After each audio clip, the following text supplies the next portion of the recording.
Hello, hello, hello, everyone. What is going on?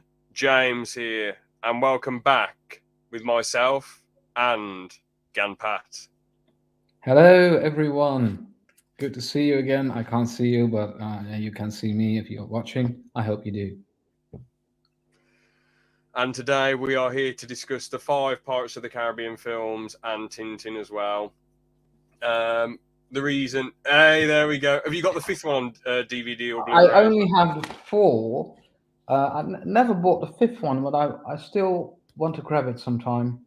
Yeah, But they're all on Disney Plus, so I also have them yeah, online. available to watch in it. Yeah, Yeah, yeah. The thing is with all the streaming services, there's no point in the DVDs and Blu-rays, is there really? Because if it's on somewhere like Disney Plus, and Disney Plus keeps their content on there permanently, mm-mm. from what I've seen, from when it's been on there since 2019 to now, it seems that their content's permanently on there. If you Yeah. enjoy Gravity Falls or Recess or any other Disney show or movie, it's permanently on there. They're not going to get rid of their content. No, So they there's don't. pretty much no point in buying Disney films or stuff that they own, like Star Wars, Marvel.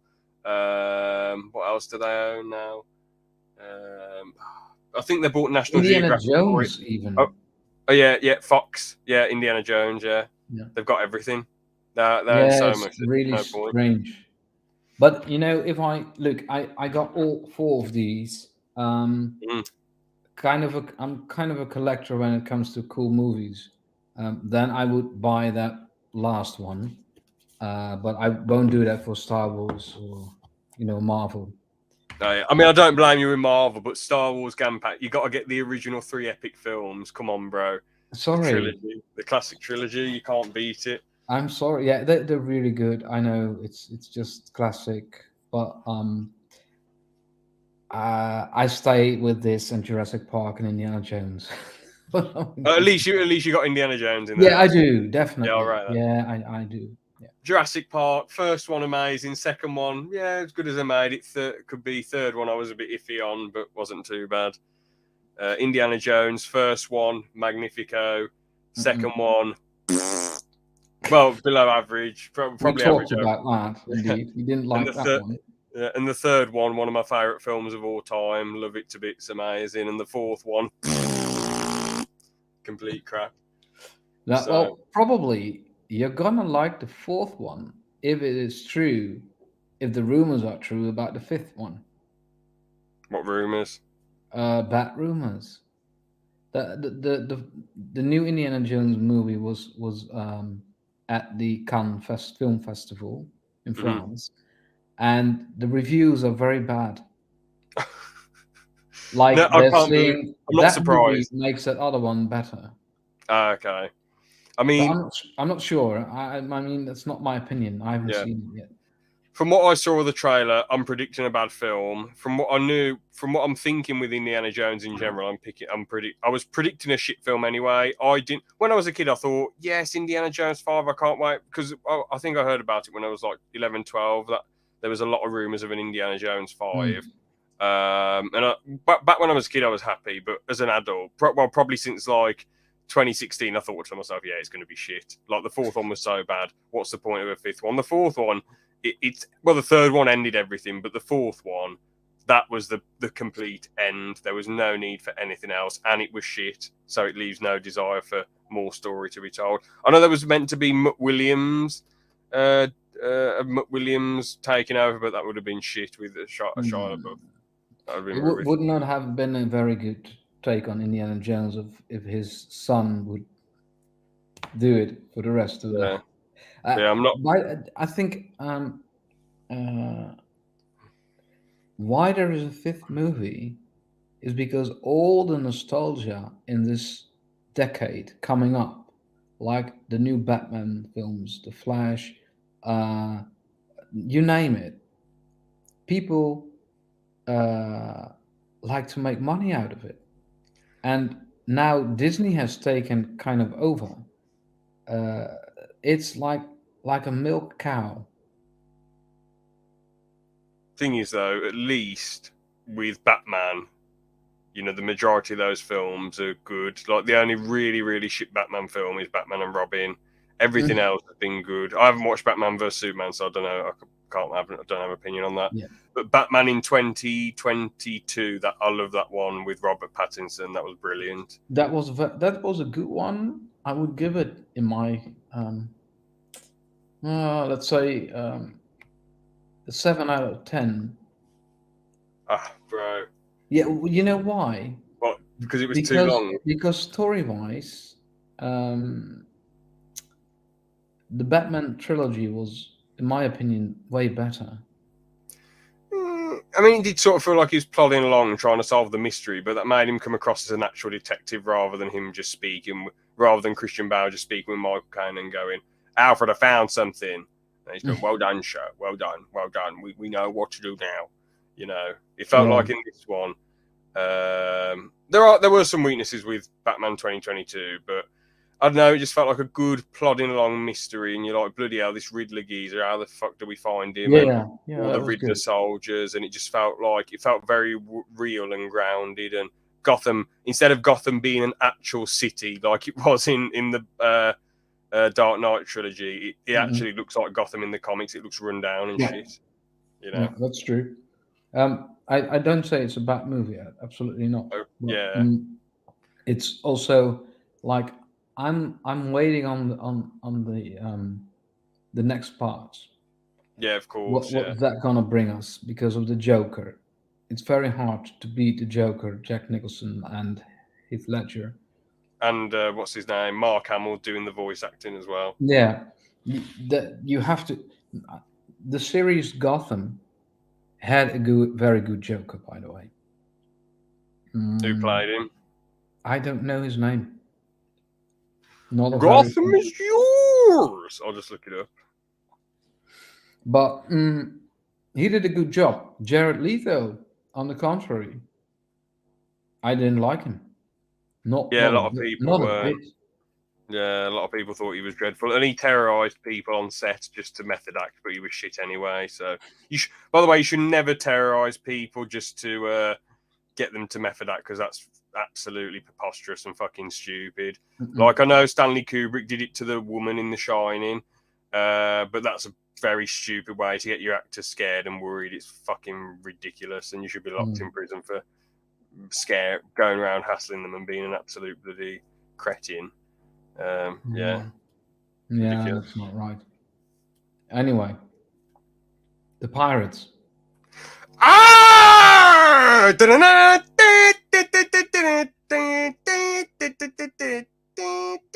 Oh shit, the bloke from Fallen Order plays the Joker in Gotham. Nice. Fucking hell. The bloke who plays Cal Castus played the Joker. Cameron Monaghan. Yeah, Cameron Monaghan. You're right, Very and man, he fair does a play. very, very good job because you see him becoming the Joker.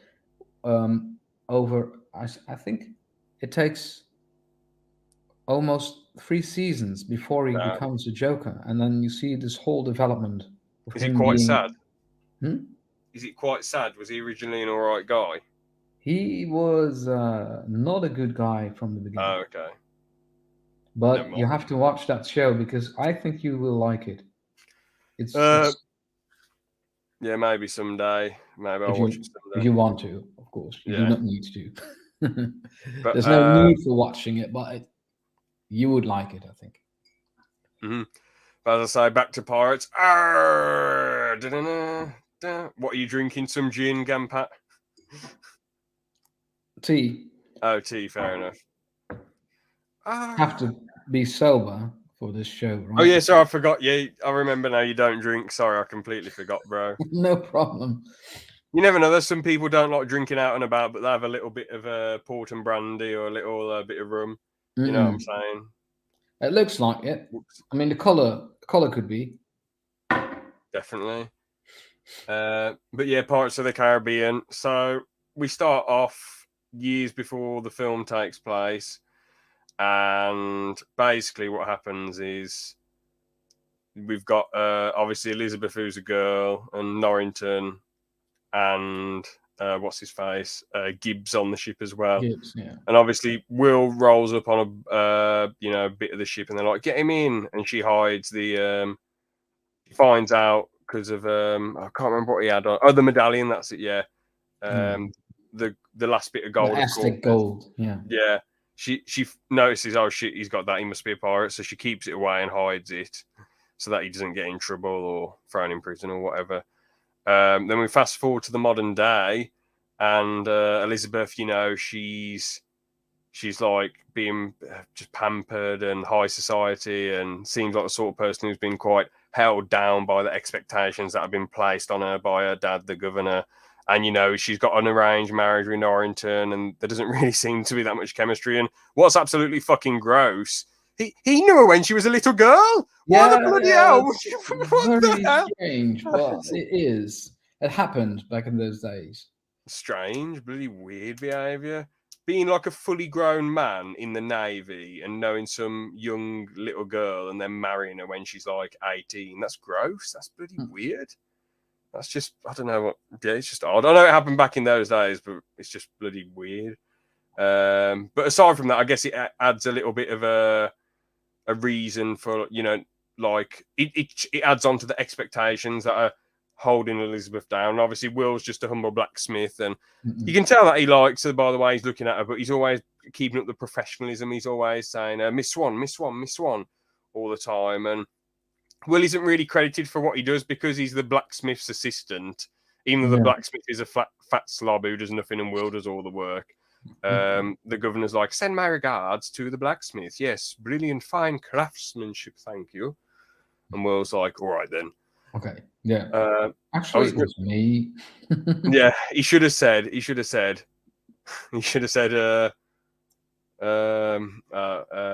my the blacksmith's a lying bastard. It was me all along, or something weird like that. Because later on in the film, he screams at Barbosa saying, "You lying bastard!" Yeah, he does. Yes, Yeah. and he could do it very well. I mean, it's what was his name again? I forgot his name. I'm following him on Instagram. Orlando Bloom. Orlando Bloom, of course. Yeah, he could do that.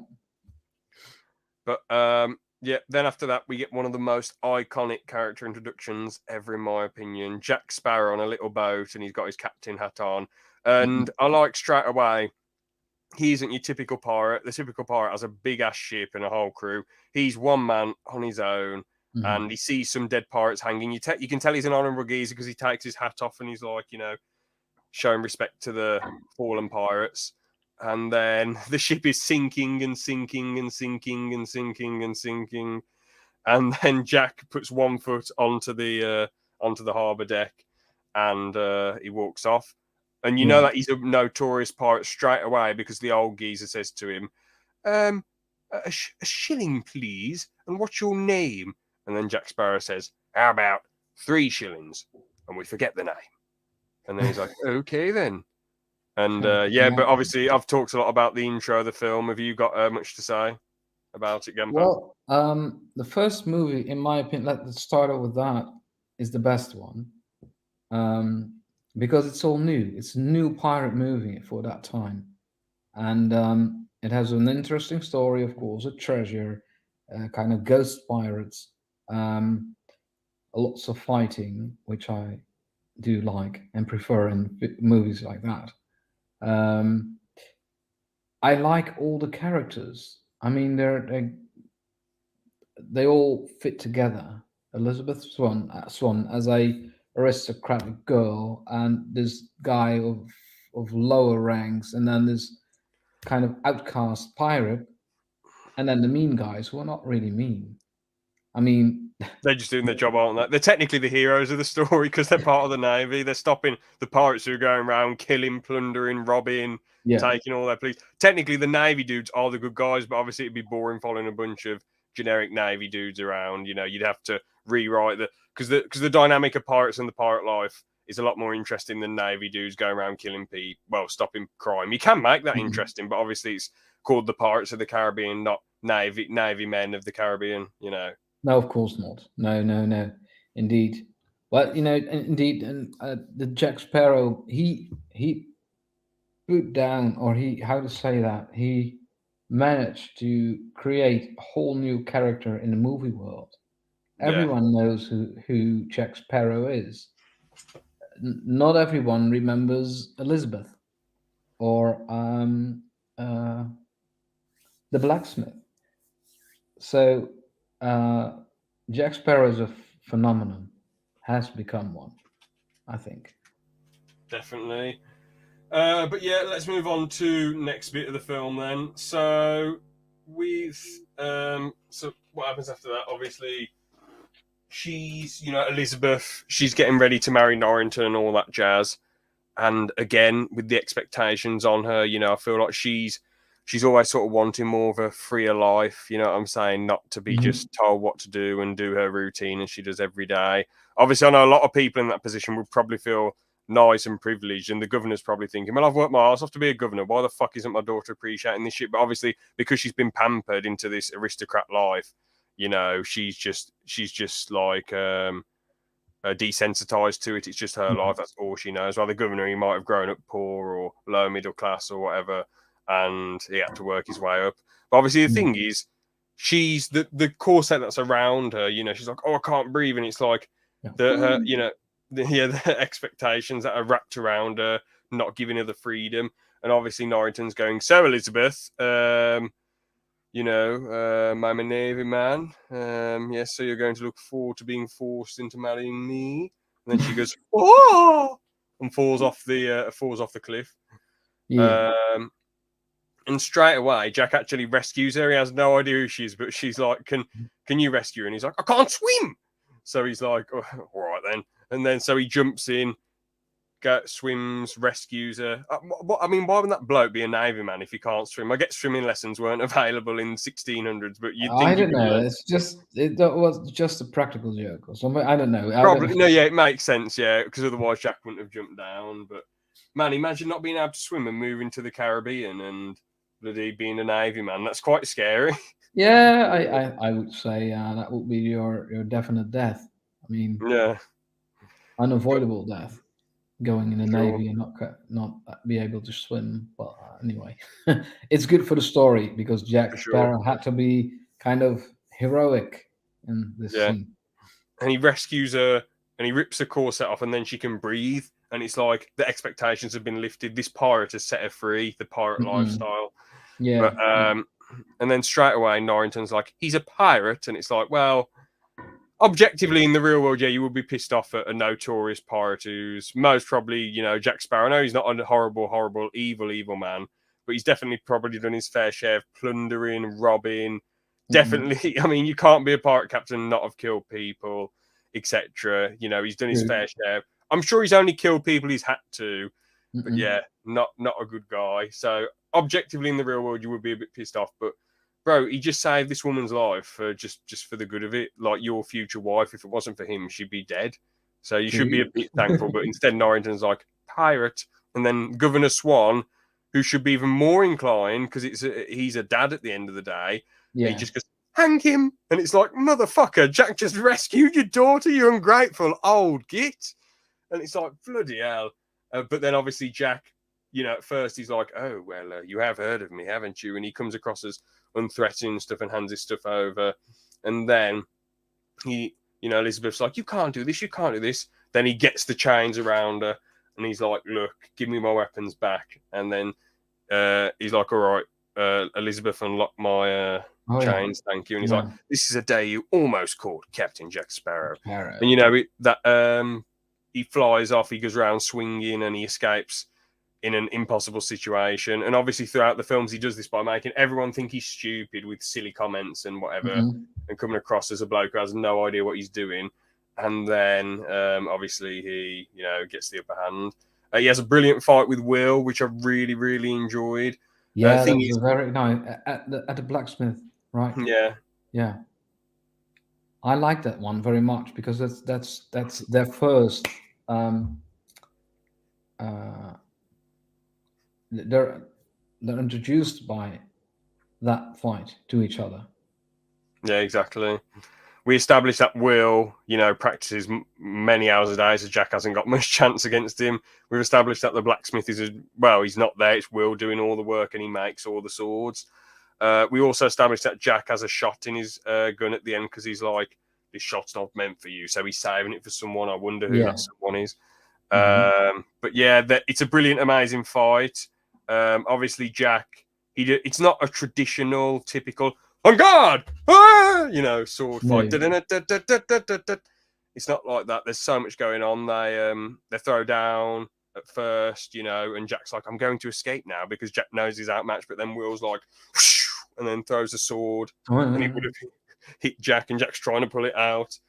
And then, they're having a fight on this moving cart with wheels on. That's going, that's like a seesaw. And then they end up on the ceiling, hopping around and fighting. And then in the end, Jack has to cheat and chuck dirt in his face, or sand or whatever was in that bag. And then Will's baffled that he's cheated, but Jack's like, pirate, But then obviously Jack gets... What's so annoying, I feel like that's the story of Will's life. He does all the hard work, the good and honest work, right? But the man who gets all the glory is the blacksmith once again, because he just bongs Jack on the head, and that's it. And then Norrington says, thank you, sir. And he's like, just doing my duty. Oh, yeah. Like, that is the story of Will's life. He's always done the work for the blacksmith. He's always done good, honest work, but he's not given the credit. You know what I'm saying? He gets the credit because they enter the room when he's just done that. Yeah, exactly. Yeah. But after that, obviously a bunch of pirates come and raid Port Royal. They take Elizabeth Swan away. They basically pillage the city. I get why we didn't have the reveal while they were fighting, because the moon wasn't out. But you think, I don't know, there are nights where the moon's not out, so it makes sense. But obviously we get a small reveal when that one pirate with the dreadlocks strangles Jack and says, you don't know anything about hell. And then let's go with him.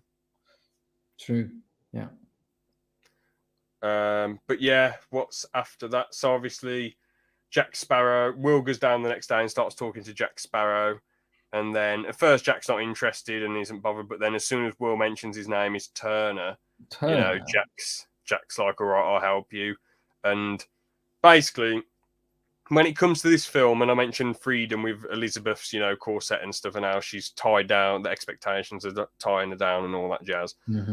Basically, the thing is, it's like Jack wants the freedom to get the pearl back and roam the sea and not be, not have his pirate life ruined by the East India, by the British Navy, because obviously but they're known as the East India Trading Company. Well, actually, no. At first, it's just the Royal British Navy, but the company come in the second film.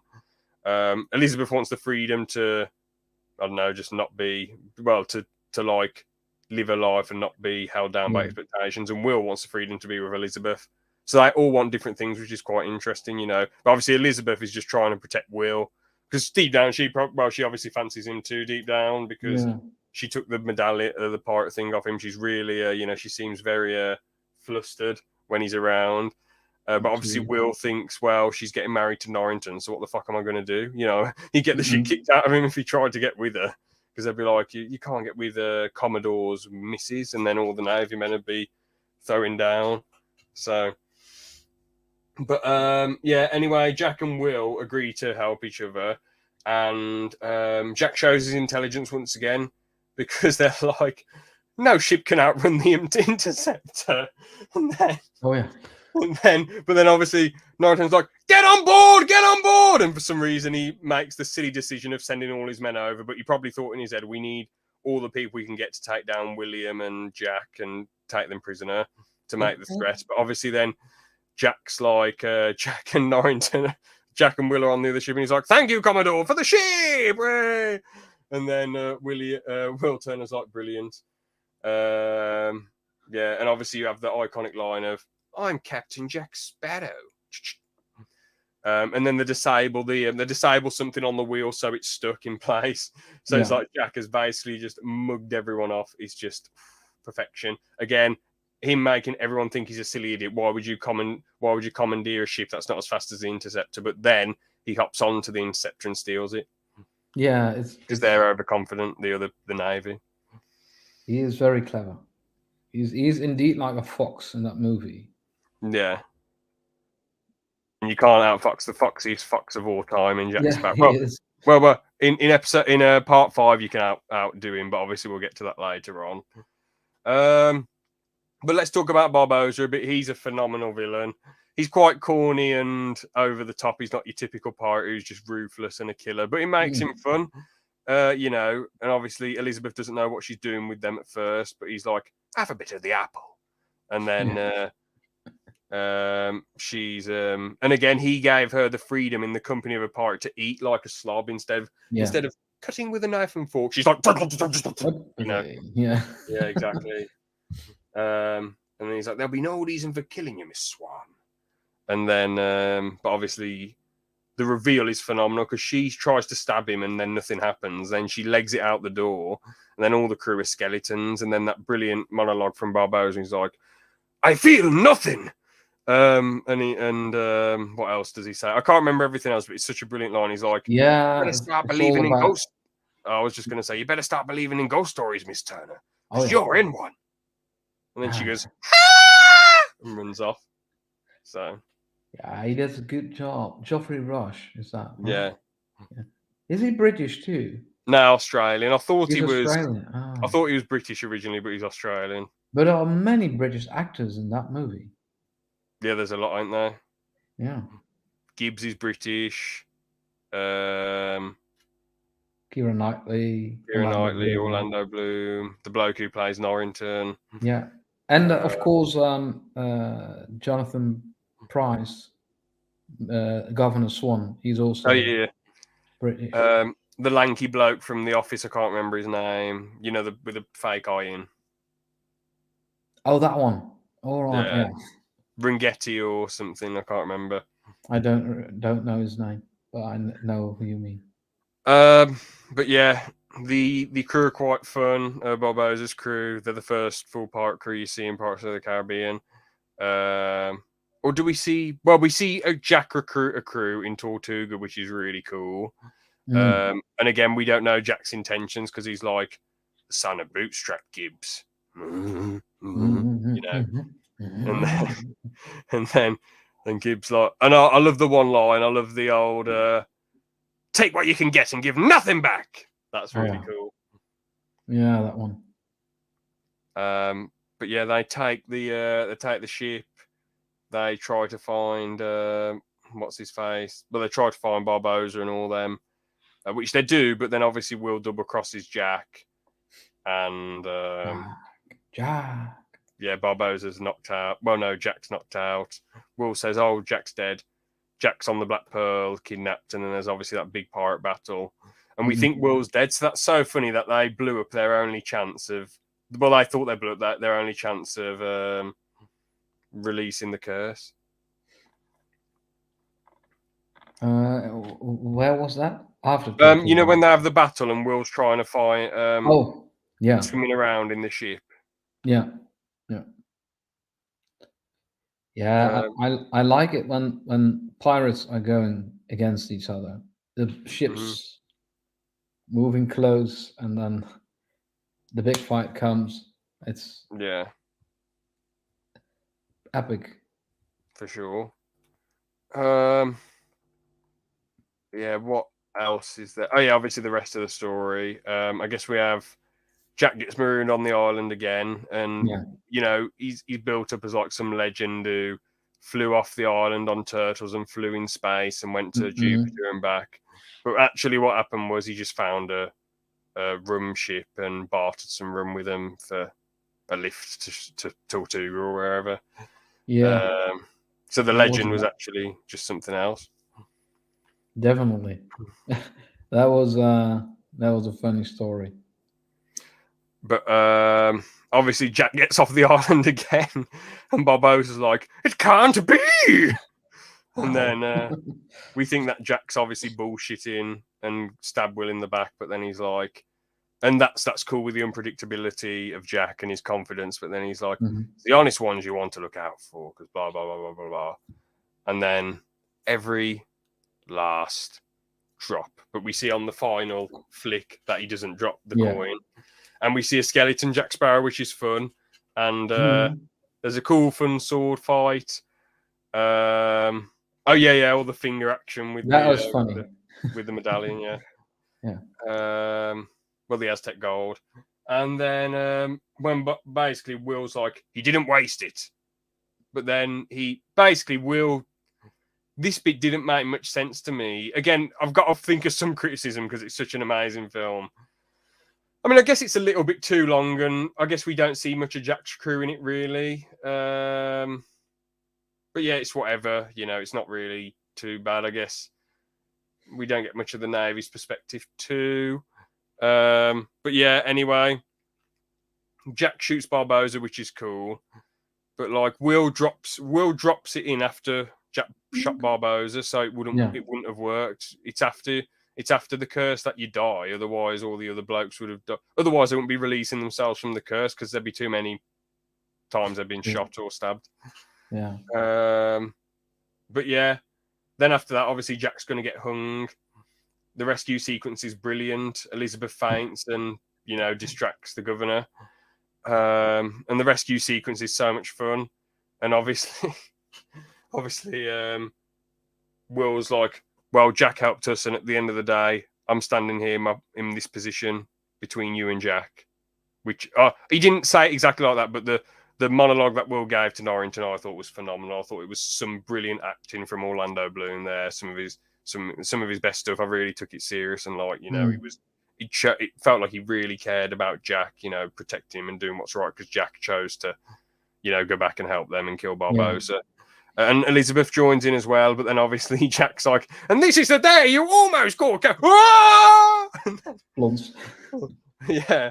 Then obviously, and then Norrington's assistant's like, well, he's got nowhere to go back to but the shore, but to the gallows. What an idiot! And then it's like, more fool you silly pleb.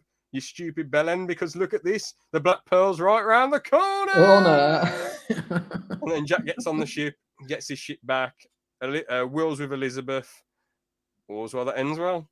Yeah. So we think until the sequel.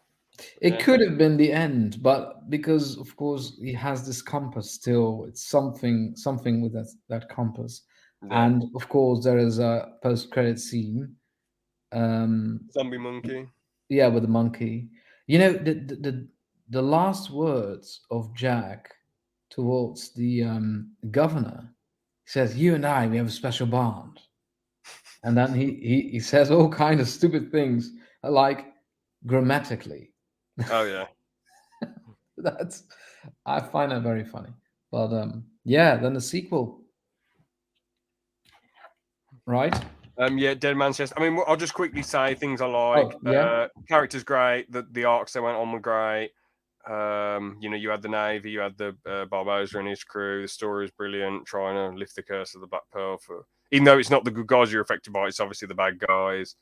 The one-shot storyline was cool. He saved this one bullet for his treacherous first mate Barbosa, and Gibbs was brilliant in it. I love the scene where he's like, where they chuck the water on him, and he's like, "Catch you for breathing, you slapshot idiot!" And then he's like, "Jack, it's you."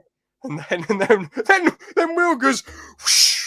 He's like, "For Christ's sake, I'm already awake!" And he's like, "That was for the smell." Oh, that was for the smell. Yeah, because I can imagine everyone had to. When it was in cinemas, everyone had to laugh. Definitely. Out loud. Yeah, there's a lot of good memes. I know memes went around in 2003, but there's a lot of good memes that are made from that. Like one of my friends who smokes weed, I said, "Me and this other person waking you up after being drunk and high." He's like, after the weed smell. "For Christ's sake, I'm already awake." That was for the smell. Yes, exactly. But, yeah, I give it, honestly. All right, what do you give it? Sorry, 9.5 out of 10. Objectively, maybe I might. But personally, I love it. It's one of my favorites. 10 out of 10. But objectively, 9.5 out of 10. I would say, yeah, 9 out of 10. Yes, it was a very amusing movie, and a new, as I said, original and new. Good characters, good villain, and the whole thing, like, who's the real villain in the story? Yeah, that doesn't get discussed much, sadly, doesn't it? Because obviously, with the pirates, you're rooting for them because you spend the most time with them, and you see the Navy as like the, the oppressors trying to stop the pirates from being free. But in reality, it's like, when you look at it objectively, the Navy are just trying to uphold some law in the Caribbean and keep the citizens safe. But obviously, the Navy are mostly boring characters apart from Norrington. They're basically all nothing characters. Well, there's So, another character who goes a very long way. I think until this movie, the fourth movie. I don't know who he is. I don't Norrington, remember his name, but he's Torgies, there from the beginning. Norrington. No, not Norrington. Norrington is dead here. Oh, yeah, in the fourth There's the one, yeah. fourth. Oh, who was that? I don't know, but there is another Navy guy next to Norrington who is always with Jack Sparrow until the fourth movie. I don't know. I have to look it up on the internet, but I thought he died. Norrington's side man, first mate. he had more, but one of them stays all the time. I have to look it up because I want to There's the know. two. Well, there's the two Navy guards who say no lies. That's who you're referring to. Just a second. Oh. IMDb. Yeah.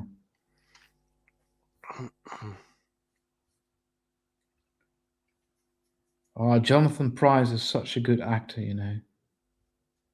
He really is. I'm But gonna look him up, Jonathan. Oh yeah, that bloke, yeah, the governor, yeah. He's been in Game of Thrones. He did a good job in that. They just didn't. He was good in Pirates of the Caribbean. They just didn't give him much to do in it. He was just sort of prattling around. I could see he was in Brazil, James Bond, yeah. The Two Popes, Wife. I haven't seen a lot of these films. Ronan. I can't remember who the bloody hell he played in Ronan. Haven't watched watched that one. It's a decent laugh, to be fair. Decent film. Kind of a bit of a sad ending, but Yeah. it's one of the few films where Sean Bean doesn't die at the time. Oh yeah, even Zoe Saldana was also in this movie.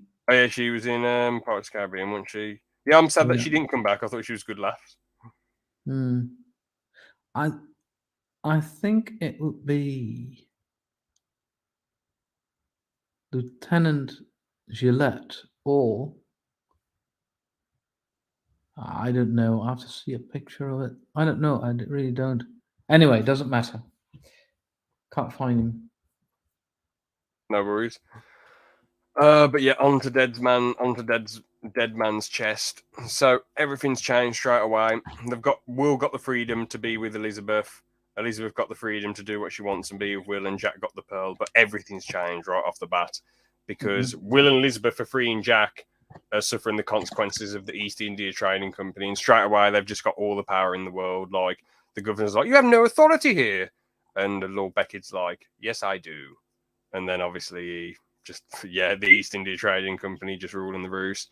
And Jack, obviously, because he, there was a deal with him and Davy Jones, he only gets the pearl for 13 years and then 100 years aboard the Dutchman, which seems like a bloody mental deal. But I suppose in his mind, he thinks he can get out of it. But obviously, at first, we don't see Davy Jones. It's Skellen Skarsgård, whatever his name is, who plays Bootstrap Bill, who comes in and says, the Kraken, Jones's Leviathan will come after you. And then he puts the black spot on his hand.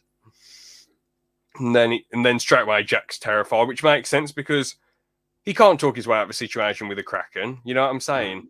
And, after that happens, he's like worried and not confident, and his hat flies off. So he's not really the captain anymore because it's like he's on borrowed time with the Pearl. But I think it shows, like that deal he made shows his relationship with the Black Pearl. He could have just pirated another ship with another crew and done whatever in the first one. But he loves the Black Pearl so much that he was willing to have a deal where he's only captain for 13 years, then 100 years on the Dutchman. Yeah. So it shows how much he loves the ship. Yeah, they're both connected throughout the whole storyline.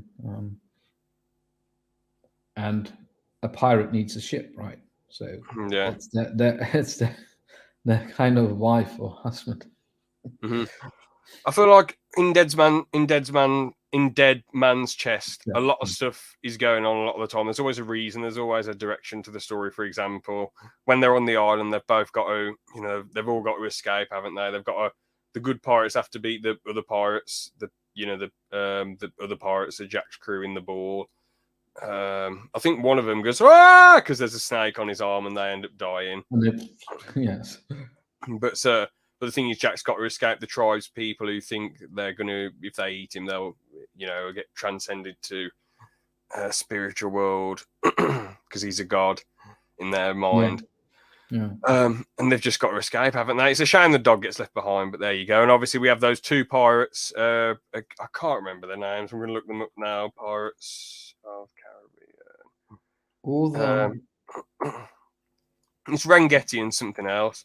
Yeah, Rigetti and Rigetti, bloody hell, who's the other one?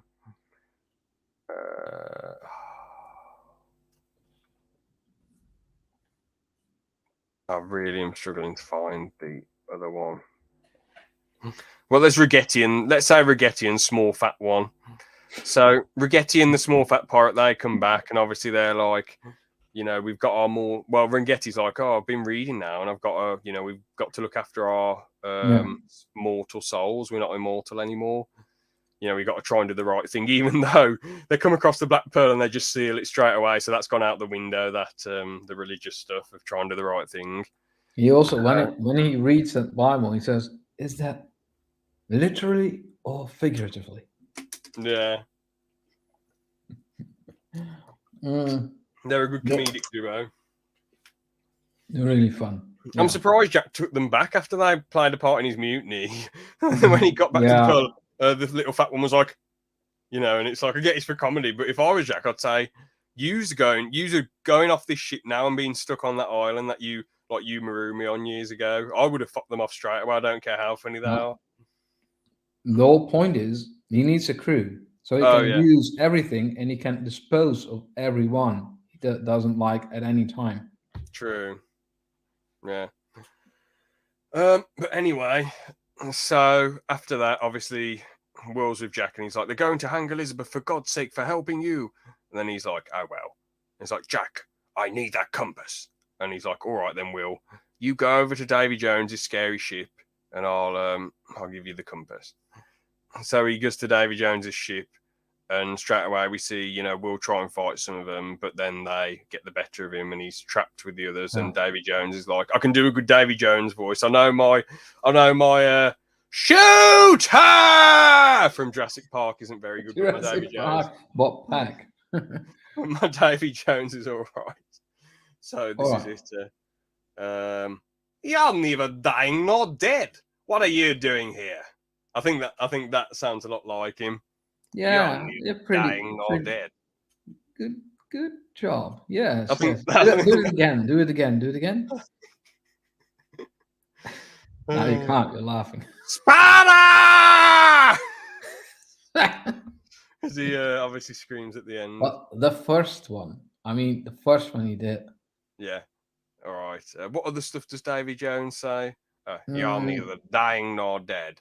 Bootstrap Bill, you're a liar, and you're stuck here for longer, you stupid idiot. Yeah. He is very good. He is really good. I think that's the only character in the Pirates trilogy that I can impersonate well. Norrington, I think I can do an all right Norrington. Hello, Elizabeth. You did Norrington before a bit. Yeah. Like I was like, okay, that sounds good, but I didn't say it. Well, I have to say that the squid guy, he is he really looks like a bad guy. Yeah. I mean, Barbossa was a bad guy, but this is a step worse. Yeah, exactly. Because with Davy Jones, it's like he takes advantage of people who are dying. Yeah. When Bootstrap Bill was drowning to death, and it was the worst thing that he'd ever felt. And obviously, of course, that would be a horrendous thing to feel. Mm-hmm. Bootstrap was like, oh, if there's any way out of this horrendous fate, I'll take it. And Davy Jones gives him a fate, sail the sea with me forever. Which I don't know how that works, really. Like, do the crew just live forever then? Like Davy Jones? I mean, would you want to drown or live forever with a horrible sea captain going around killing people? I don't know.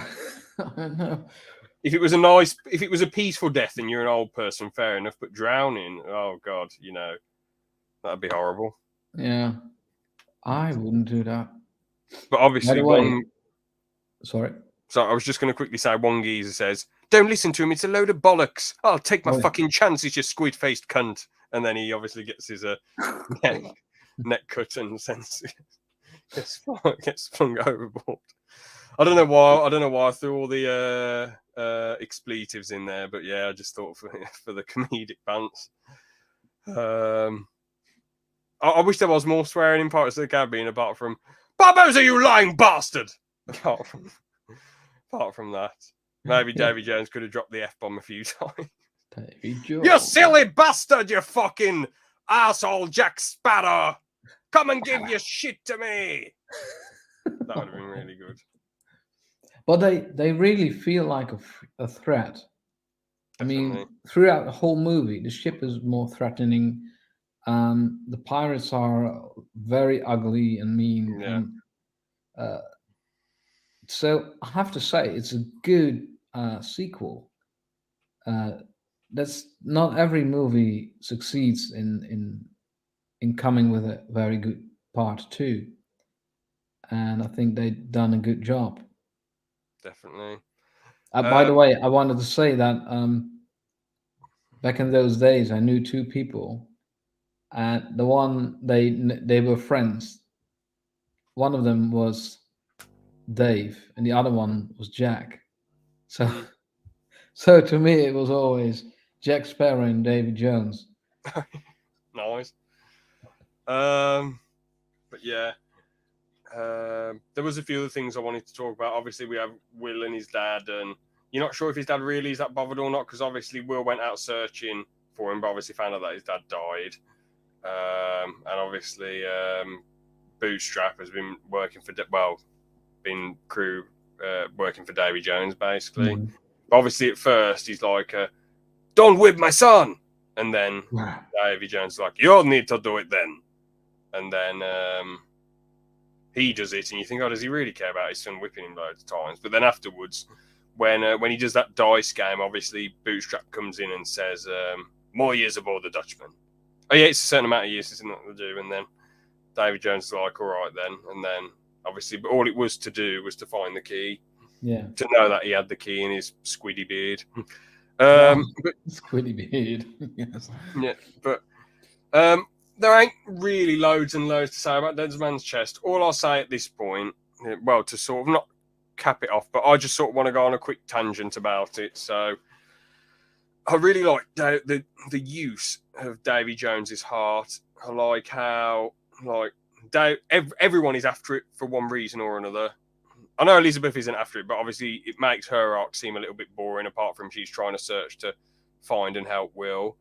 Mhm. I like how Will's got two arcs. He's trying to free Elizabeth, but also he's trying to Yeah. free his dad as well, which is really cool. Yeah. Jack Sparrow wants it to save the Pearl and himself, obviously. Of Norrington course. wants it. Norrington wants it because he wants to get his life back, and obviously giving Jack that day's head start, it leads to him losing his job and losing everything and all that jazz. Yeah.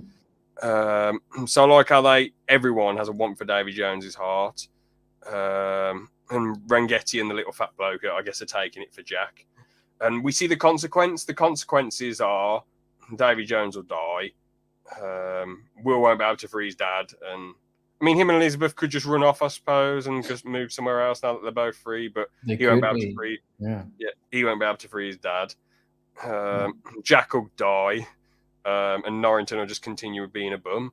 So there's obviously a lot of different consequences to that. Definitely. And I was going to say as well, the final fight with the Kraken's brilliant. Yeah. Jackie goes down the ship with the Pearl. And then Teodama. Yeah, I like how Teodama was Yeah. like, "Oh, I gave you the compass that gives you anything you want." And then Barbosa comes in. He's like, "We'll all go." And then he eats a bit of the apple. And that's the end of the film. I'd give it an 8.5 out of 10. But obviously, you say what you think about it, though. Obviously, what are your thoughts about this film overall? Well, as I said, it's a very good sequel, and I think the director thought it all well through, because when they were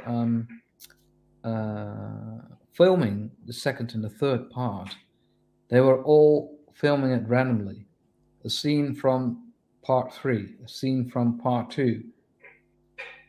That's very difficult, and they managed to make a very good movie out of all the editing, out of Yeah, all the takes they took, and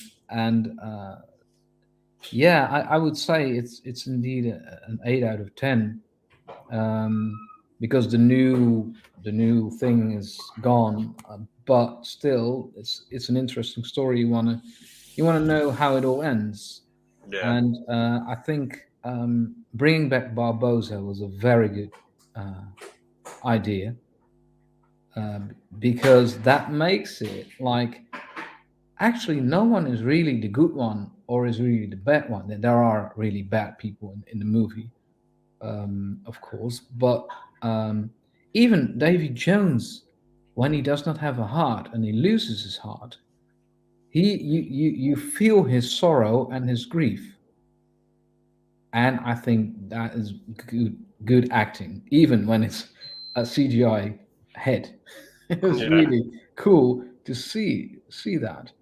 Um, so to me, I like the movie. I like I'm not like, okay, this is a very bad second part.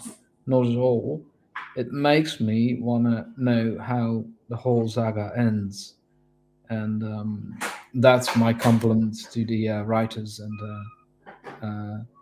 I know that the story changed during set. hmm Um, they just changed the script, and then the actors had to read new lines and learn them.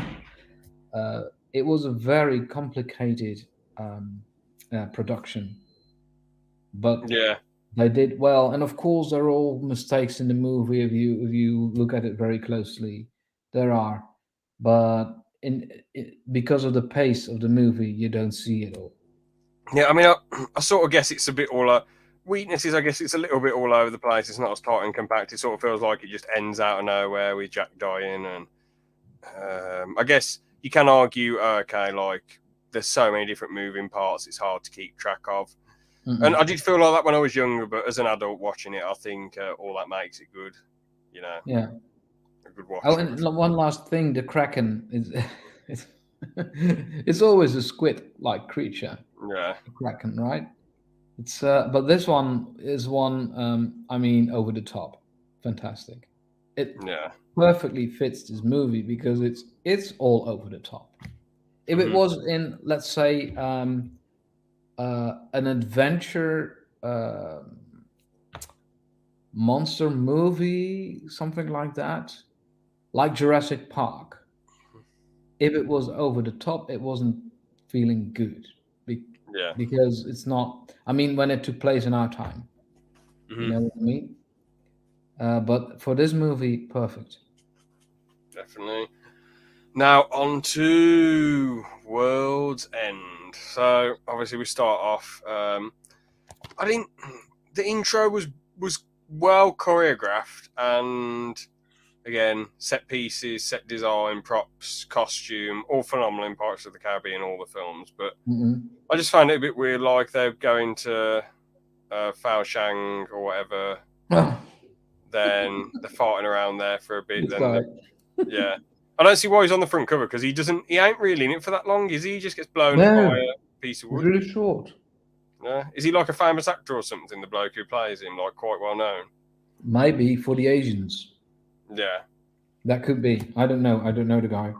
Because I don't see why they have him on the front cover because he hardly did anything in it. Now you know what?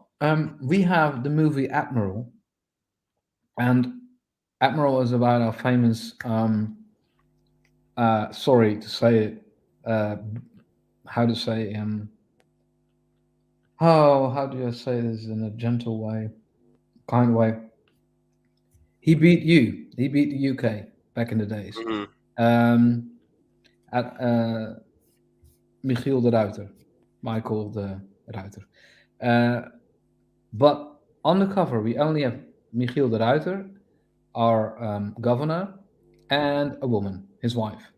But on Okay. the British release on the DVD, It has him and the woman and the governor and Charles Dance, the Okay. King of England.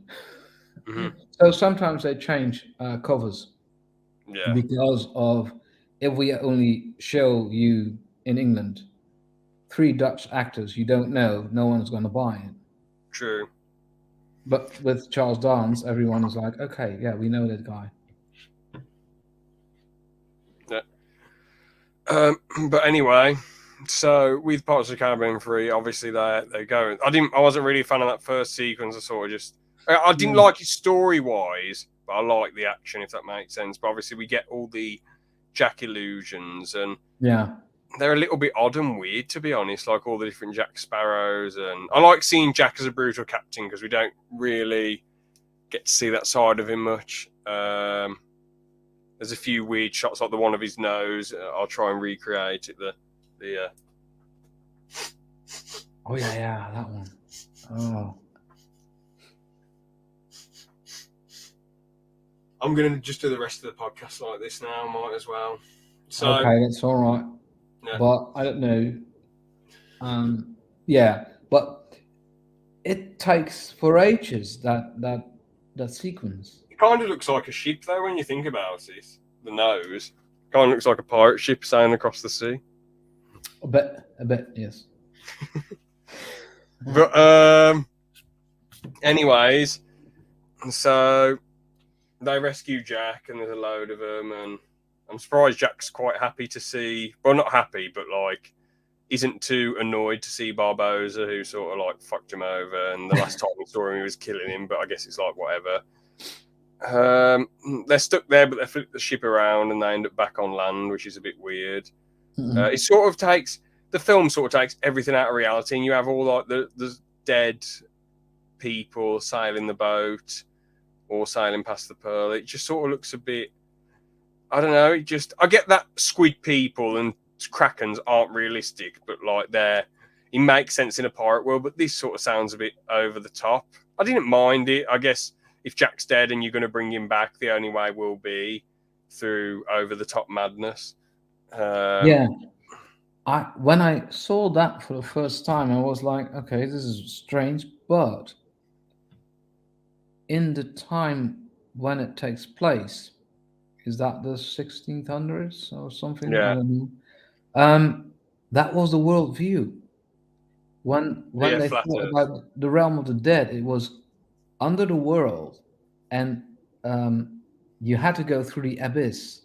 The abyss was the place where the kraken was, Mm, and so the kraken took him down to the realm of the dead, and that's why the whole thing was kind of turned upside down. I translated that book that also has the same has used the same worldview, but in our minds it's weird. It's over the top.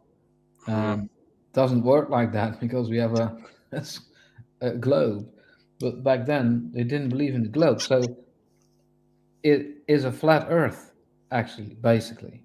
yeah, that's a really interesting, intricate point. To be fair, I've got to give you the credit there. Yeah, no Um, problem. But I was struggling with what was happening here back yeah, in those days. Well, this is weird. Why? But Hmm. now I understand.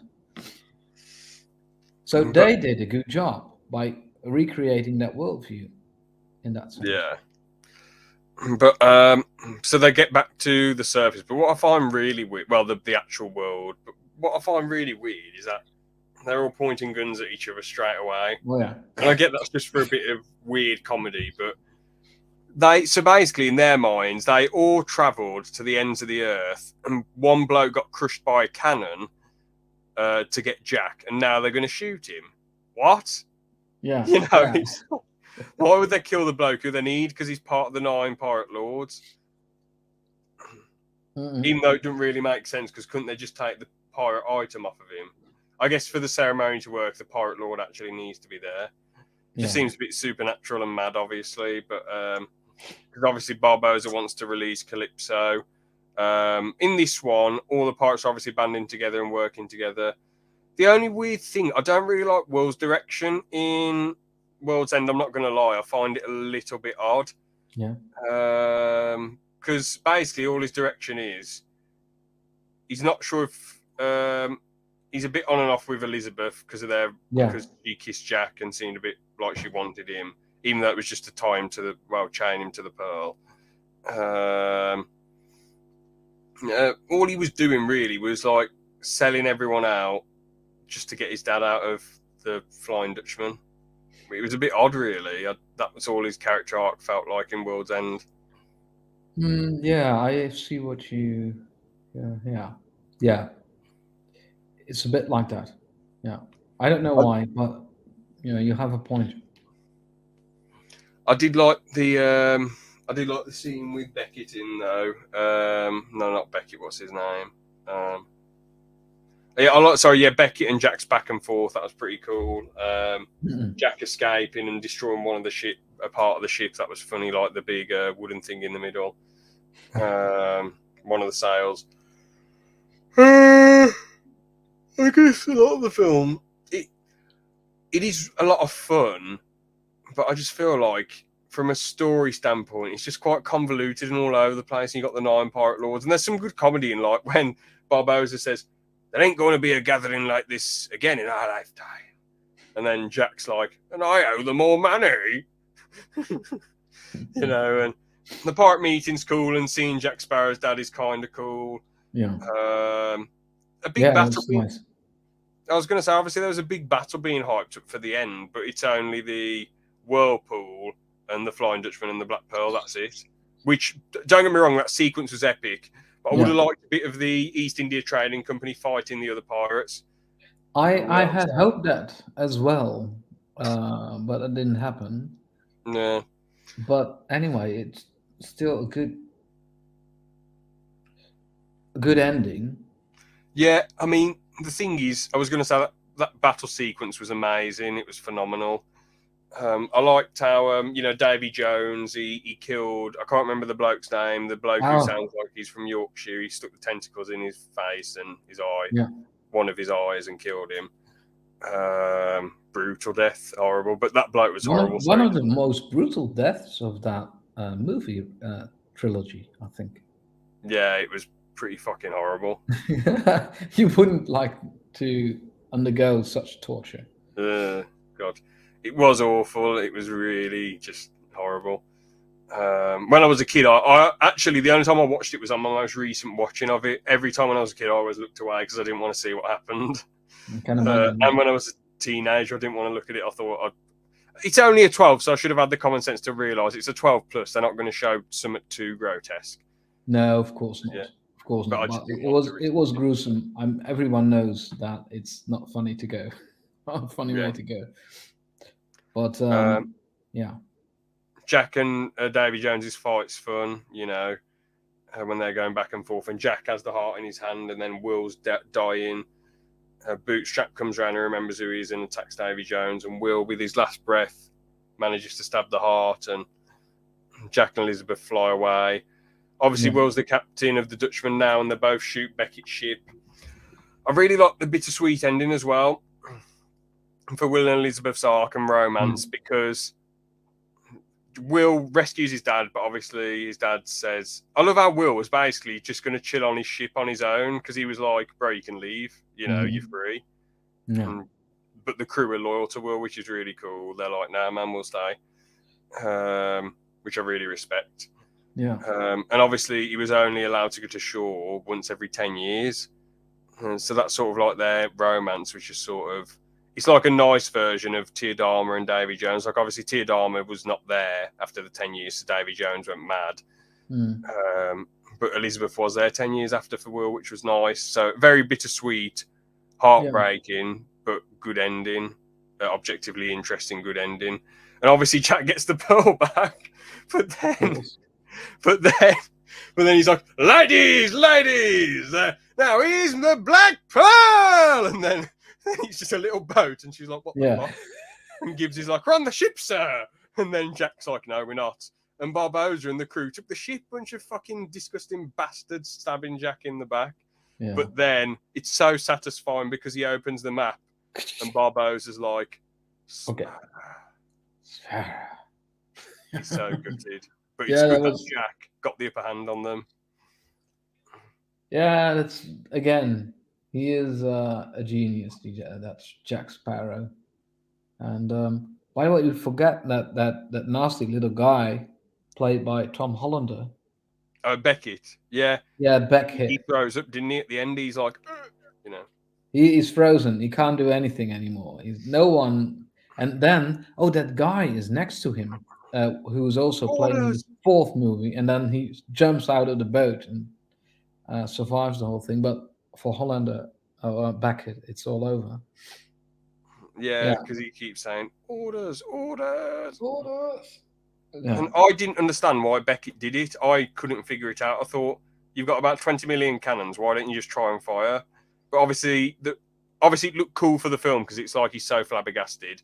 I Yeah. think now it's because he couldn't believe that the Dutchman wasn't captained by Davy Jones and that his plan got outsmarted and that they Yeah. were both on the same side now.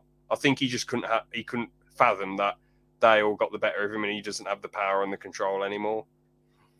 Yeah. It's like, how to say, you could win a game, a football game, and in the last minute, in the extra time, They get 2-0. your Well, they your get 2-1. opponent makes it 2-1 for them. So Yeah. it's a bit like that. They don't usually do extra time, though, do they? In games where someone's winning, I don't know. or do they? I don't know. I'm not sure. But overall, well, World's End, I personally really enjoy it. Subjectively, I give both like that and Dead Man's Chest like a 9.5. I really enjoy them. But Hmm. objectively, World's End, it's a bit weird. Like if you look at it, if I had to show a proper film person this film, Jack Sparrow's enjoyable. Davy Jones is a good villain. Barbosa's obviously a lot of fun in it. The battle at the end's amazing, but everything else is sort of convoluted and weird and all over the place, plot Hmm. wise. Action's amazing as always. Set Yeah. piece, set design, costume, phenomenal. So objectively, probably like a 7.5, just because a lot of it is just a bit weird and odd. Apart, but I'm not poo pooing it. I'm not, even though Dead Manchester gave that an 8.5. I've got to be brutally honest with World's End. It is just a little bit. It doesn't have as many enticing, interesting things going on with it, and they try and build up to something big and grand, and it's not as big and grand as they built it up to. And yeah, it just was a bit weird. So, but the ending was good. So, but overall, I'd say like seven. Objectively speaking, probably 7.5 out of 10 for me. Yeah. Yeah, For me, it's the same. Same. Yes. yeah, Because as you say, it's all over the place. And they wanted to make a, a grand, how to say, final. Maybe that was a bit too big. yeah. Um, and also, to me, it was strange that um, at first, but on second thought, it isn't that Will is now trapped on the ship and will return in how many years again? Every 10 years, they can come. Every The 10, yeah. captain Dutchman comes to the ship. But it perfectly fits the story. Mm-hmm. It's all right, but when I saw it for the first time, it was like, okay, huh, that's a pity for Elizabeth. Um, but well, it all ended in a good manner. So and of course, you expect uh, a fourth movie Yeah, because of Fountain of Youth. that hole in the map, and you know, mm, Yeah, I mean, I just wanted to say quickly as well, the way they ended the trilogy, Jack was in the little boat like he was at the start of the trilogy. yeah, Thing is, though, and just with the ocean ahead of him, which is deep down, I think what he loves. Like I know he loves the pearl, but I think he just loves the freedom of just going on the sea and seeing what's out there. But I like how obviously Will, Jack, and Elizabeth start the film after freedom. They get the freedom, then to preserve that freedom, they sort of have to screw each other over. Like mm, Jack tries to screw Will over, and Elizabeth yeah, screwed Jack over, and Will's not yeah, sure if Elizabeth loves him. And then yeah, in the third one, um, Elizabeth sacrifices being with Will properly. Jack sacrifices being immortal and being captain of the Dutchman, and will sacrifice his being able to go on land for the freedom of his dad. Yeah. Well, for being, but pretty much he had to do that, otherwise he'd be dead, wouldn't he? So, because he got stabbed in the heart, so there wasn't any choice. So yeah, but those are good. That's good. How to say? Well thought. I mean, yeah, thought through. So well, yeah, it's a good trilogy. for sure. Now on to the fourth one. Yeah, I mean, I want to say after we talk, before we get on to Tintin, I do want to say how I would have done the Pirates of the Caribbean trilogy. Obviously, I know we ain't got loads. How long have you got? Like to half 10 your time, or I don't know what time it is now. it's like Um, 9:30 for I you? have half an hour left. Okay, we'll have to try and blast through these then. So the fourth one, um, the sequence in London's okay. The escape sequence, well, a bit over the top. I liked it. You know, you see shots of him looking at the chandelier and the lights and all that jazz and planning his escape beforehand. And the escape itself is fun. Action's fun. The chase sequence is great. I like how Jack's dad saves his life in it, which is pretty cool. Him and Gibbs just dicking around. You know, he's sort of in the same position he was at the start of the first film without a crew. But someone saying Jack is looking for a crew to go to the Fountain of Youth, even though he's not actually looking for a crew to go to the Fountain of Youth. It just ends up being Angelica, that very, very attractive Spanish lady. Yeah, she's really cool. Well, no, okay. She's not good in the film, actually. She's quite a boring, dull character, if I'm being brutally honest. They don't really treat her that well. Penelope Cruz. Yeah, Penelope Cruz, yeah. Did you know that in the first scene you see her, it's not her? Oh, okay, some double pretending to be No, Jack. it's her sister. Oh, that's pretty weird. Yeah, but you know why? Because she was pregnant. Oh, okay. That was the whole thing. But her sister really looks like her, so That's good. So her sister plays Jack Sparrow before the costume gets taken off. yeah, true. Oh, okay, fair enough. But yeah, Gibbs is back. He's always fun. Barbosa coming in as this posh bloke for King George's navy is a bit weird. And you see how much Jack cares about the pearl, because he's like, "It's the pearl sunk. If it was truly sunk, you'd be sunk with it, you bastard."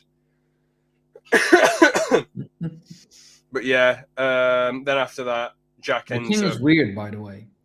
Yeah, Harry Potter's stepdad. What the name? That guy. Is it the Dursleys? He's really bizarre. I was like, is that the King of England? Really? Yeah, and he's like, "Can someone please undo his chains?" It's really bizarre. Blackbeard, I think, is just a shit villain, if I'm being brutally honest. Like, I didn't think he was good at all. I know Mick Shane's a decent actor, but he just felt like some bloke, some pirate. He looked like the biggest moron ever.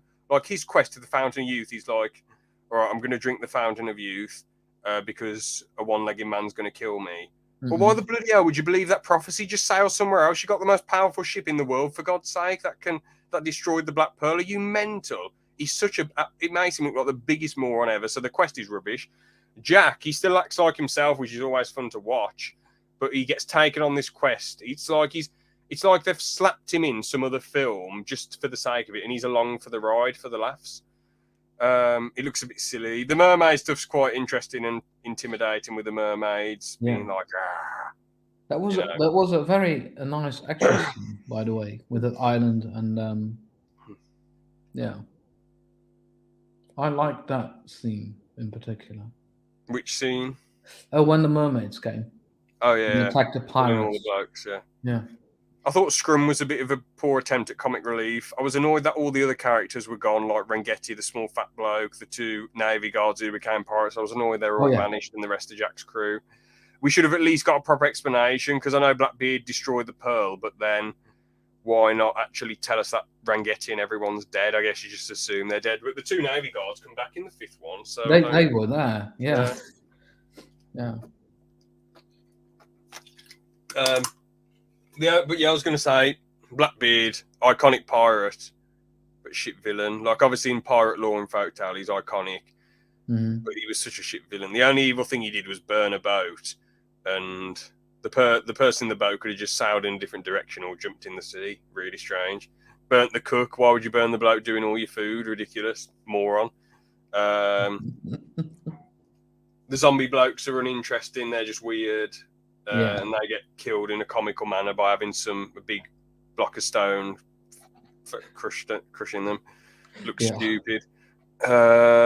What else do we have? I'm trying to think of a few more things. The Christian bloke was rubbish. He was absolute crap. Because all he did was say, "Blackbeard, you can be saved," and then he eventually said, "Blackbeard, you can't be saved," and then he simps for a mermaid, and that's it. Yeah, he runs off with a mermaid. Kind Yeah. of. I don't There's know no why that was in the movie, but Yeah, there's he made it to the cover. what? Are you serious? Oh, for God's sake! He was rubbish. There he is. Yeah, no. I see it now. I didn't notice it before. What a load of rubbish. Daft. Anyway, But Ian McShane, good actor. yeah, Really. for sure. He was good in John Wick. I haven't watched him in any much Yeah, else though. really good in John Wick. Yeah. What else happens in it? I mean, I was watching the film. You know the bit where Jack Sparrow's catapulting from tree to tree? I thought I was watching bloody Bugs Bunny mugging off Elmer Fudd. I was like, what the hell is this? When he was like, catapulting himself from tree to tree above the Spanish. I was like, what's going on? This is so weird. That was, by the way, very interesting that they brought in the Spanish now. That was pretty cool, but they didn't do much in the film, and they didn't have any Spanish characters established apart from Angelica. But they were very stereotyped, like ruining everything. Oh yeah, it was pagan, yeah.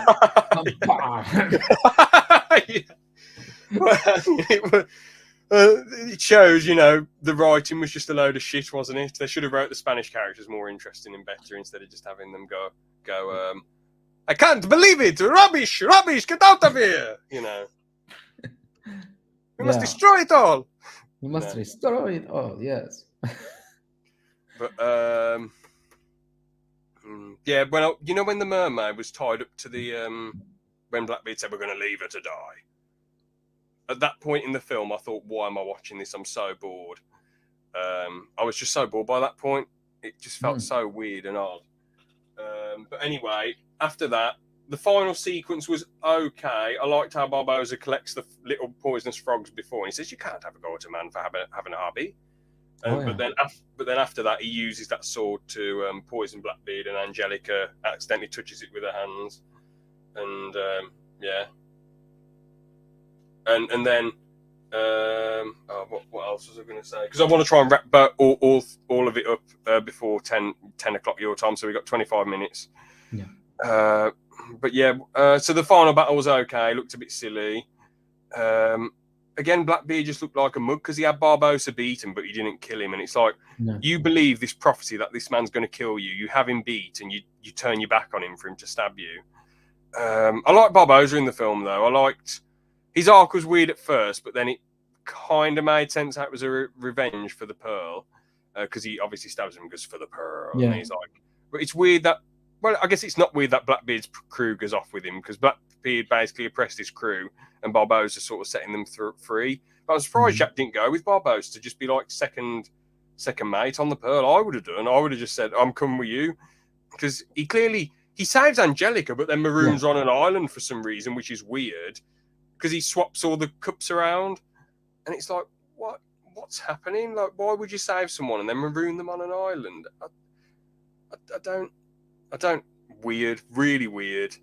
I don't see why he left himself about. Well, he has the pearl in a bottle. Oh wait, yeah, Barbosa took the Queen's Hand Revenge. That's it. Jack's got the pearl in a bottle. Mm-hmm. I just felt like in the film, Jack was just dragged along for the sake of it, and it didn't feel because in the other films, like first film, getting back the pearl, second film, preserving himself and the Black Pearl. Yeah. Third film, because all the pirates are like.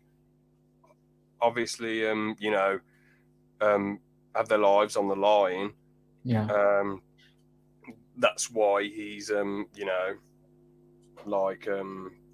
I've just lost my train of thought.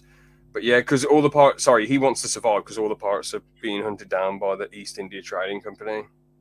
So it feels like he's just dragged along for the sake of it. Yeah. Yeah. But overall, I'd give On Stranger Tides. I saw it in 2011 with my mate, another friend. Well, George, friend of mine at the time, George's stepbrother and stepdad. We all went to see it. I thought it was okay as a kid, but as I grow older, yeah, not really that good. I give it like a 6. yeah, that's fair.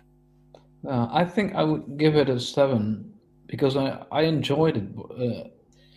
The only thing I missed really was today is a day that you almost caught Captain Jack Sparrow. That was a shame. He should have said that, shouldn't That he should have said that there. he? It Yeah, really should be in there, but it wasn't. 100%. That was my only real. I mean, like now I also have. It's a nice story, but it's a kind of how to say standalone, Yeah, for sure. and that doesn't necessarily be need to be bad. I mean, there are movies in a long ray, a series that are really bad. Hmm. Um, this one was still good. They tried something new, just leaving out Will Turner and Elizabeth, but there was still some continuity. Trying to go with another woman, Yeah, that's all right. Um, but I can imagine why they didn't go further to explore her. yeah, they But should have done, shouldn't just give, oh, sorry, Barbosa more of a backstory. they? Can Definitely. imagine why they did so. Well, now on to number 5. What a load of Yeah, rubbish. I Absolute don't have crap. that one, but I don't blame you. We don't waste your money on it. It's honestly, it's shocking. It's just bad. It starts off okay. Will Turner's son, sort of like trying to drown himself to get the Dutchman to come up and get him onto land. yeah, But obviously, so we see that Henry Turner wants to lift Will Turner's curse. yeah, So that's obviously that's his arc. That's what he wants to do. That's why he's searching hmm, for the infamous Jack Sparrow.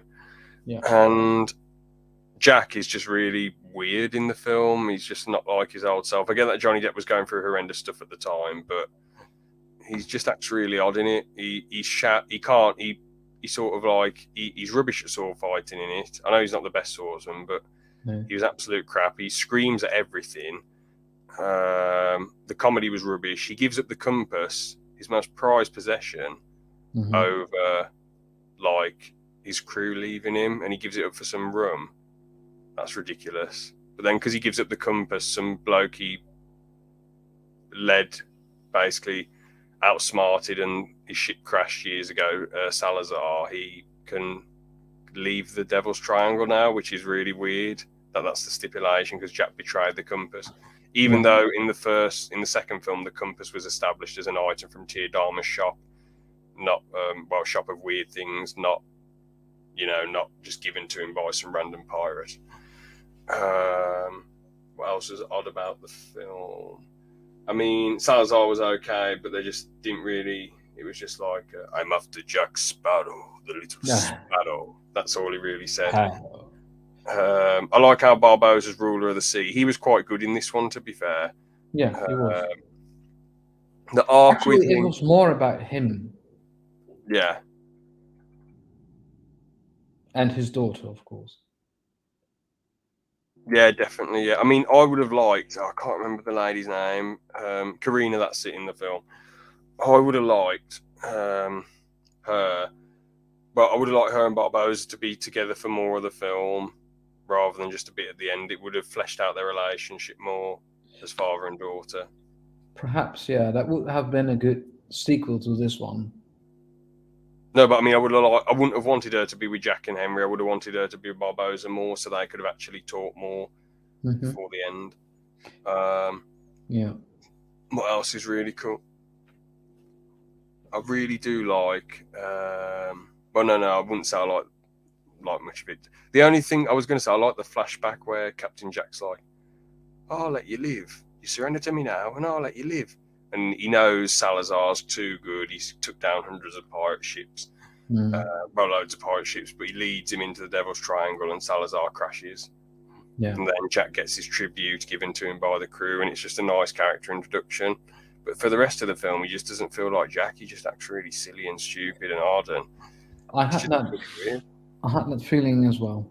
Like, is this Jack Sparrow? He is, but yeah, different, different. For sure. Yeah. Mm. I mean, to be honest, the story, I mean, it is a little bit better than the The fourth. fourth one, but they just butcher Jack Sparrow so badly. It just comes across as a really odd comedy film. None of it's not really that much funny. I like the bit where Barbossa comes in and rescues Jack from that horrible wedding with that little lady who isn't that attractive. She's quite manly. That was quite funny. Yeah.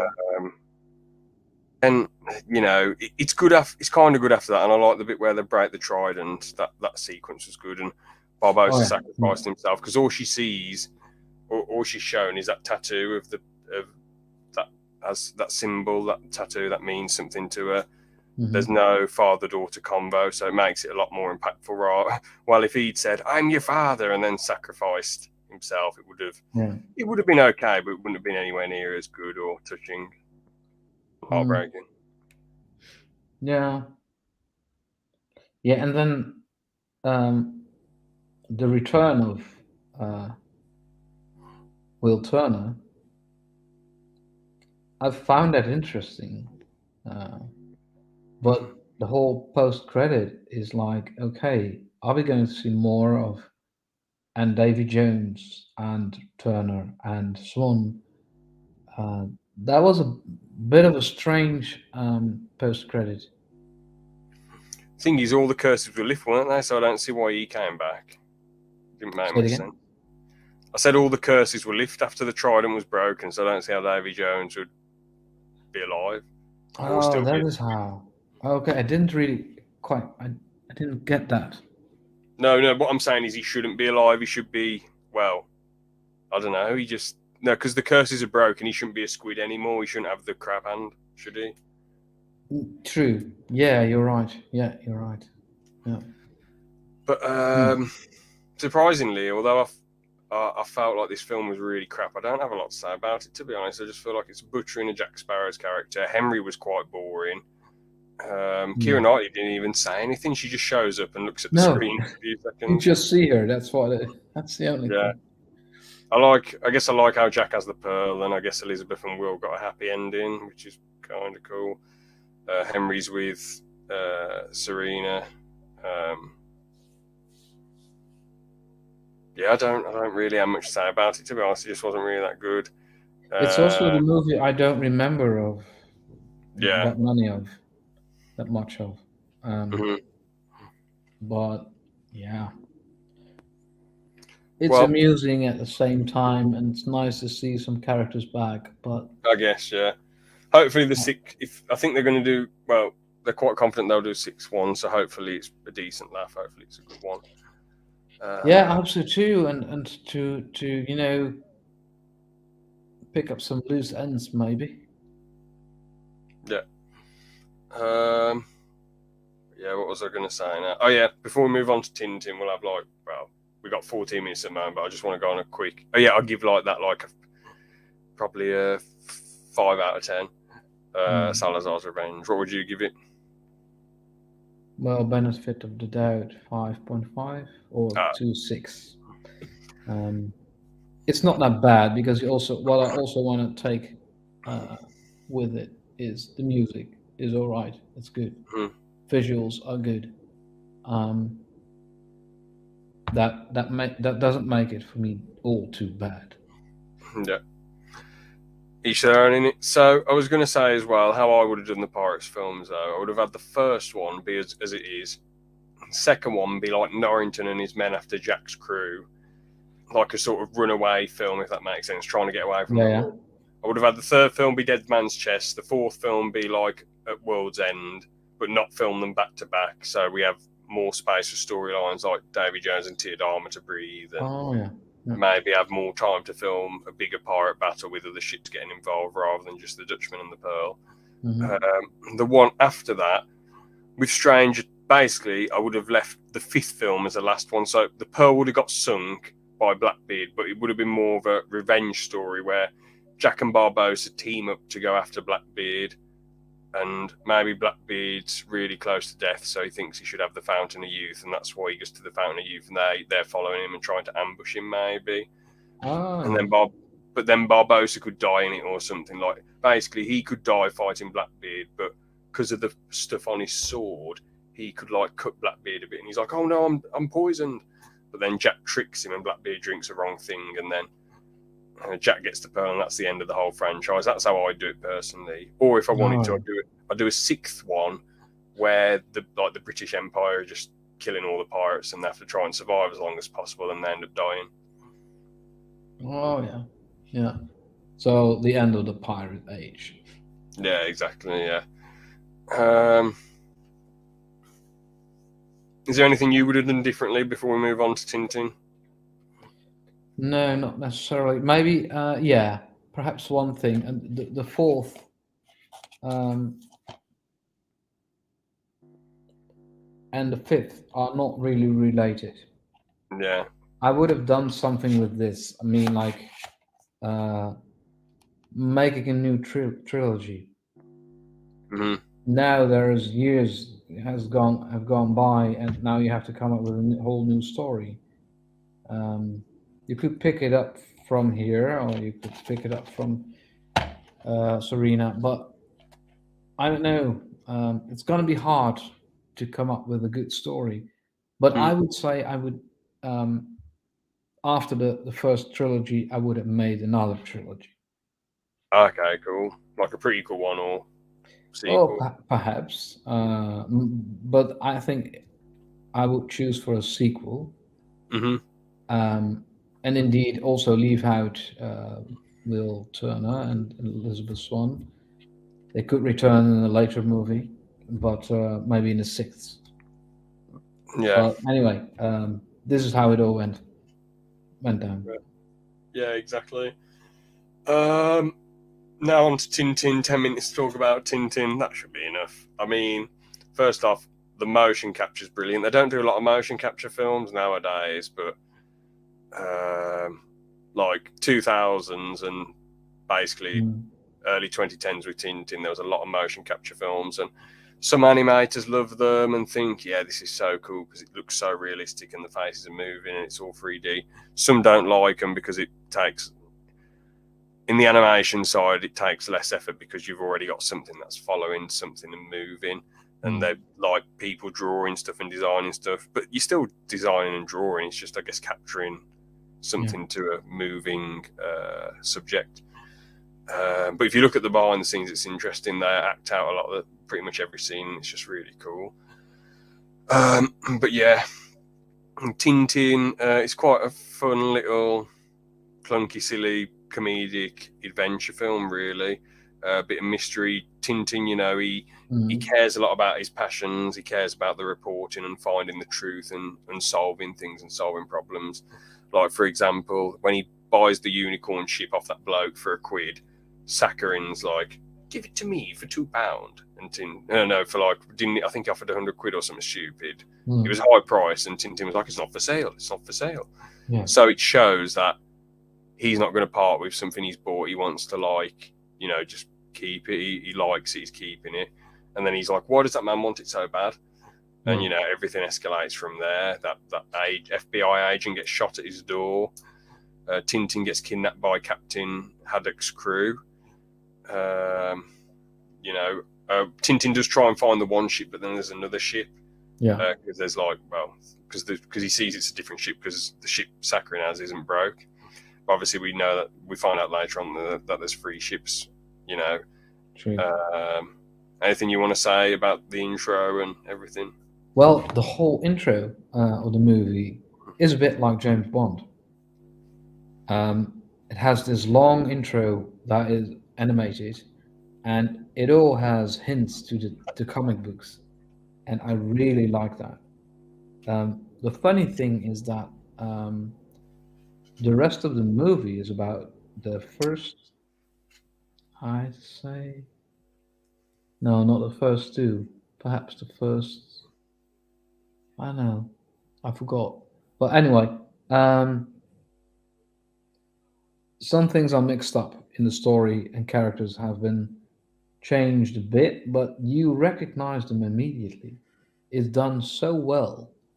Um, Thompson and Thompson are fantastic. Yeah, they're good Uh, bands. Haddock, amazing, played by Andy Serkis. But did you know that this movie was already set for the 80s? Back in those days, Steven Spielberg was really into, well, he made Indiana Jones, and then European fans of Indiana Jones said to Spielberg, "Do you know that your story has some likeness with Tintin?" And he went up looking for the comics and read them and was like, "I want to make a movie of Tintin." And then he went to Belgium and met not Hergé himself, I think it was his wife, and he got the rights to That's make that pretty movie. cool. Yeah, to make that movie, but he didn't in Oh, the that's a end. bit weird. I would have liked to have seen a live action Tintin. Yeah, that was the idea, and he also had actors in mind, but I don't remember who that were. But um, in the end, he came back to it, and I think he did a brilliant job. I think Hmm. way better than he. It, this movie would be really better than back in the days. Um, I don't know why, but there are more possibilities with this CGI, and he succeeded. And I think it's a bit of a forgotten Spielberg movie, Definitely.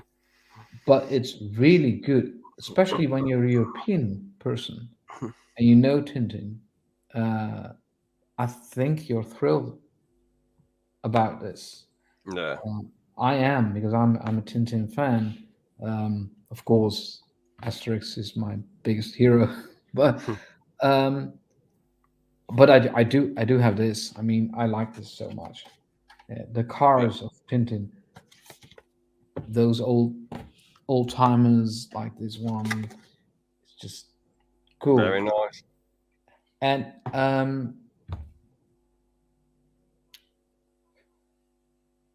mm, well, I forgot my thoughts there.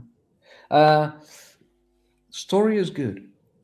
It is changed a bit, but it's very close to the comic books.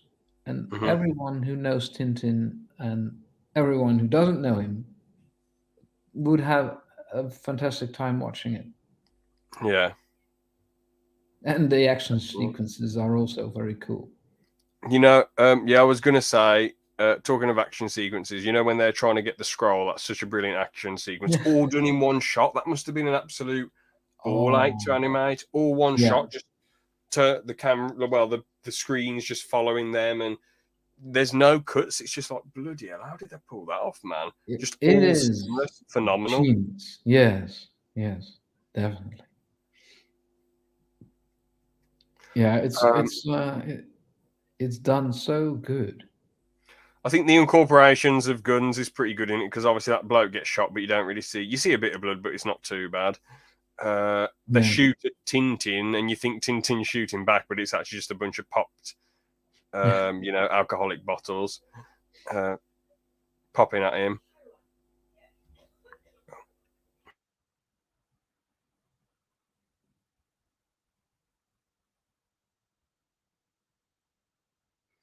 And now I'm talking to myself.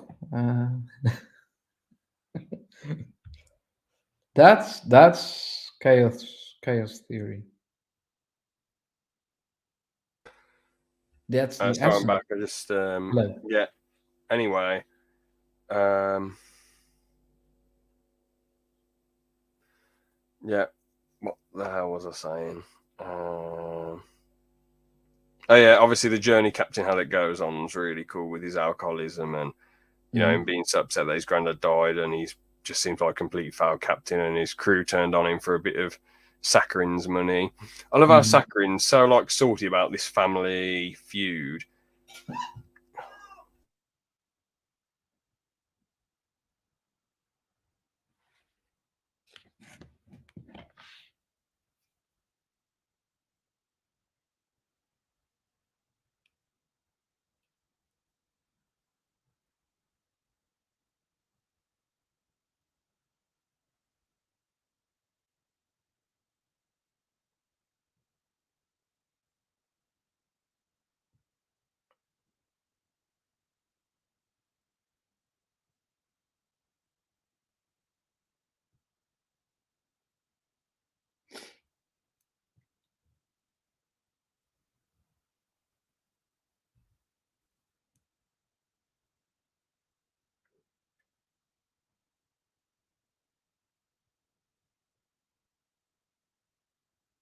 All right, I'm back. So yeah, I was just saying I like Captain Haddock's arc. About him trying to fight his alcoholism and everything. I found it really weird that in the film, he obviously when Saccharin gets the scroll, it's just a Mm. bit weird that Captain Haddock goes on this big tangent saying, "You shouldn't quit on yourself, laddie." But then Captain Haddock's been going on about quitting for the whole film. He's like, "It's hopeless. I'm such a hopeless drunk." It's just like really weird. Mm. Yeah, it is, but perhaps it's in the comics. But I'm not sure. Yeah, it's just a bit weird to be honest. But yeah, I mean, I'm pretty out of it now. So I guess all I've got to say about the film is I don't know, 9 out of 10. Love it, great adventure film. Yeah, I just Yeah, can't think of anything to say at the moment. We've been going for like nearly 2 hours, and I'm sort of true. out of energy. So It was maybe a long road, but yeah, I would say this, that it's Saccharin, by the way, is in the comic books. He's not a mhm. villain. Oh, He's okay, just actually a side character. So that's really funny. But they made something big out of him. But actually, I'm still waiting for the second part because it isn't done. Um, yeah, it's weird because I think they said it's coming out in Peter 20. Jackson would direct the second movie, and I know it's still um, uh, on schedule. Mm-hmm. But of course, it doesn't matter for the aging of the characters because, well, it's going to be animated anyway. Yeah, exactly. It's all good in that department. It just So seemed a that bit weird wouldn't to do be a a problem. Yeah, it just seemed a bit weird to do a sequel though, like, you know, 16 years later though. Like it was a good film. It performed well at the box office. Ice Age, I know Ice Age came out like 9 years before, but that made like 383 million at the box office. That yet they did a second film of that. Tintin made like 375 million, and Mm. it's a better film than Ice Age in my opinion, far better. Yet they're taking forever to like do a sequel. It just seems a bit odd. Unless they just Yeah, can't come up with anything, I don't know. I don't. But the strange thing is that they already have a story. I Oh yeah, mean, for the rest of the treasure, isn't it? Yeah. yeah, for the books are there, and actually, as fans of Tintin, you know how it ends. Perhaps that's one of the Oh, reasons, or there are other projects that I don't know are how. more What does it end interesting. in a sad way, Tintin? Sorry. How Say- How does Tintin end? Like in a sad way, or No, no, no. He's still alive and kicking. okay. So we know he No, doesn't die. but it is about a larger treasure. Okay, fair enough. And then at that moment, Professor Tournesol, I don't know what's his name in English, but he shows up and comes there with a shark-like submarine to dive for the treasure, Hmm. which could be under sea. Um, but I would love to see him in a movie like this. He's Definitely, a man. really iconic character together with Tintin and Haddock. Hmm. but we'll see about it. Maybe in 2 or 3 years. Yeah, should be very cool. Well, nice. Oh, what would you give it out of 10 again? 9 out of 10. No, nice. Respect. But we'll end that one there then. So thank you all so much for watching, Gampat. Thank you for your time and your opinions You're and thoughts on welcome. these films. Much appreciated. Any closing statements or final thoughts?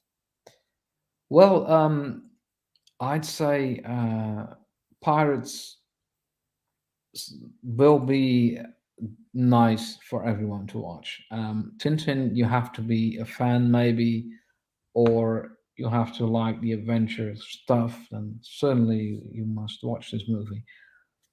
That's what I have to say about it.